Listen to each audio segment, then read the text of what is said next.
Ian, we have a traditional Q&A on the CU Pod. We haven't done one of the official Q&A in months. We do have a traditional Q&A. This is from Brandon Velasquez. What post-childhood games / game systems were you most excited for? I guess we'll say legal age of 18. When you're a man, what were you most excited for? 18 plus. Unless you want to say like post-college, like we were like out of college or whatever. In terms of systems, probably the Switch. I got real hyped on the Switch. Really? Yeah, I got real hyped. I was excited for the Switch to come out. I wanted to see what it would do and what it would look like, and I knew it would be a while until I got one. Right. But Vonnie had hers pre-ordered. That was when I was like sick, so I was like, I can't like go out and buy this. I need to set aside this money until I find out what the fuck's going on with my stomach. That was fall 2016. So I was really excited about that. I'm not gonna lie, I'm pretty freaking excited about the Analog Pocket. Well, okay. Before that, walk me through when you first saw that first, that Switch trailer where all the people on the rooftops playing the games and like that got you hyped. Like, you were like, woo! I think that I thought the idea of a portable that could go to a console was a very good idea, very exciting. Where's that first trailer? And it appealed to me because, Vonnie and I live in a smallish apartment. We share a TV. I was October 20th, 2016. It was cool to me to be able to be playing something. She gets home from work. She wants to unwind. She wants to play something. I can pull it out of the, the dock and use it. So yes, I was excited about that. Dreamcast would have been when I was 17, so I can't really say that, but I was super hyped to get the Dreamcast. Just very, very excited about that. But the Analog Pocket is one that I find myself like counting down the days now at this point until I can get it. It's not a brand new system, but it's a system, so we can count it. I've got a whole stack of games set aside that are going to be like the first games that I want to run through the system when it comes in. So I think probably that is, in terms of current, that's what I'm looking forward to. The PlayStation 5 and the PlayStation 5 just seems like something that I'm going to have to buy at some point in time. You're gonna have to, you think? Seems like a chore. I'm not particularly excited about it, but I know that there's going to be some games on it that I'm going to want to play at some point, and I'm already in the stupid PlayStation ecosystem and have a bunch of games that would transfer over to it, and I don't want to lose those. So, that's something that I'll get eventually, but that just seems like keeping up to keep up, because it's my job to stay on top of video games. In theory, it's mine as well. Yes, it is. In theory. I was fairly excited for the Switch. Not much of like gung ho, I must get it. I've gotten every new Nintendo console since, well, not every one. So I've only gotten, I skipped GameCube 64. So no, I haven't gotten every new one.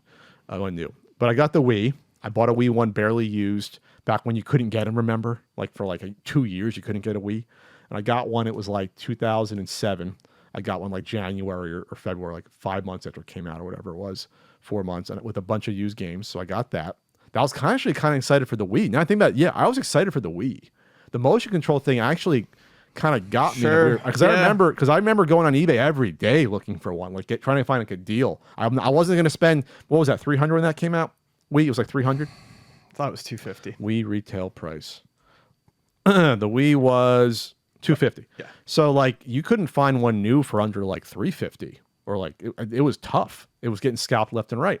So I went on eBay and I found it had it had like 4 games with it, and it had extra Wiimotes. It was like someone that probably had it and got rid of it after like 4 months, 5 months. Mm-hmm. It's still fairly new.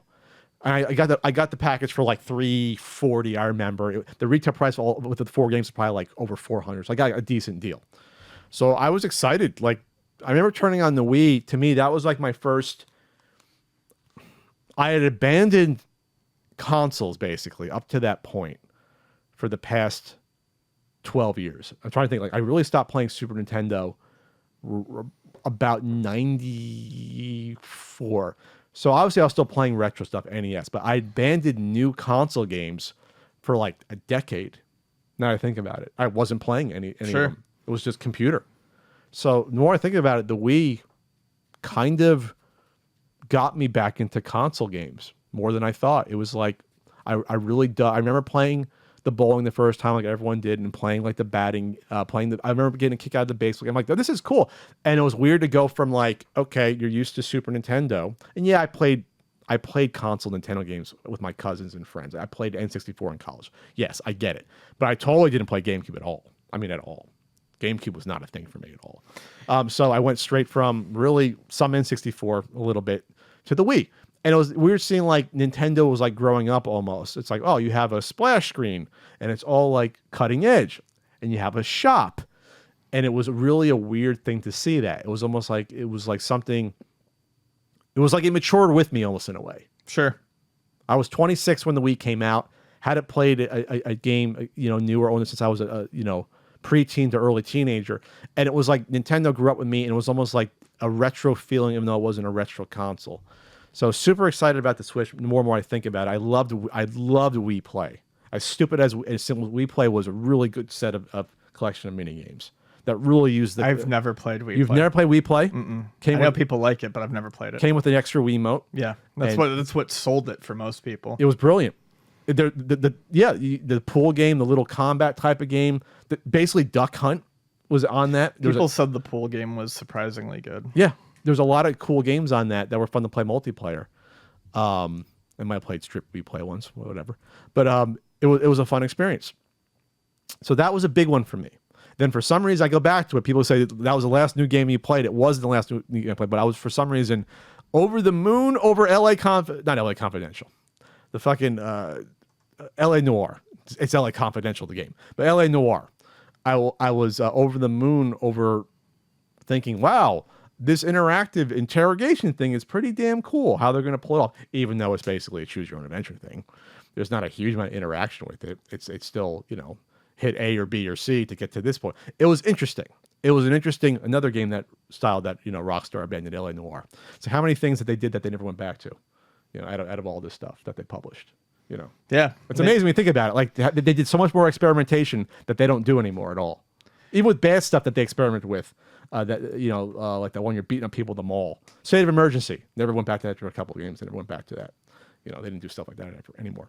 But yeah, those are the ones to me that I would say most excited for in my adulthood. Wii more than I thought. Maybe also because with the Wii, I had just moved out the year before. So it was like, there was something tied to that. I had my own apartment. Sure. I had my. That's how I feel about the GameCube. I bought the GameCube. Oh. The GameCube came out right after I moved out, and like, okay, I attached the GameCube to my first apartment. Like that, it's memories of that. I had I don't want to tell you how much I spent for my 37-inch Olivia LCD TV that ended up dying after I brought it here after a year. Mm-hmm. No, it lasted like 2-3 years. That cost me $1,100 for a 37-inch LCD, and that was a deal because Olivia, it's probably a better known brand now than it was in 2000 and when I bought the TV, 2006. I moved out that summer, 2006. I moved out. $1,150 I think I spent on that 37-inch. Now a 37-inch TV is like, I don't know, $200, $250, whatever it is.